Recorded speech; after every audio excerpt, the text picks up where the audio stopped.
বিস্তারিত জানাতে গেলে আসলে টাইম লাগবে, কারণ যেহেতু কোরবানি, সবাই কোরবানি নিয়ে ব্যস্ত।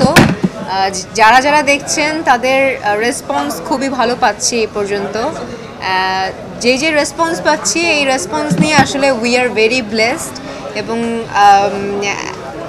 হলে অডিয়েন্স দেখলাম, আমি ভেবেছি হয়তোবা তেমন কোনো অডিয়েন্স হবে না বিকজ অফ কোরবানি, বাট 2-3টা কি 5-6টা সিট বাদে সব সিটই একদম মানে পুরো একদম বুক।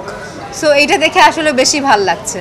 না দেখুন, কাপড় কিংবা কিছু জিনিস এক হতেই পারে, এটাকে যে আমরা কপি বলবো তা না।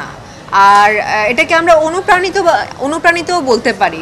আবার যদি কপির কথা আসে, যদি কপি, এটা অনেকে ঘাট ধরে বলতেও চায় যে এটা কপি কপি কপি, এটাও আমরা পজিটিভলি নেই বিকজ অফ আমাদের দেশের সিনেমার বাজেট, তামিল সিনেমা বলি, বলিউড সিনেমা বলি, তাদের মতন বাজেট না।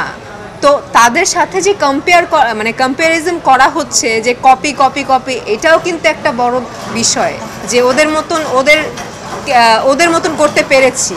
বাট আমরা ওদের মতন করতে চাই না। আমরা বাংলাদেশি, আমরা বাংলাকে প্রাধান্য দিয়ে, বাংলাদেশকে প্রাধান্য দিয়ে আসলে সব কাজ করতে চাই।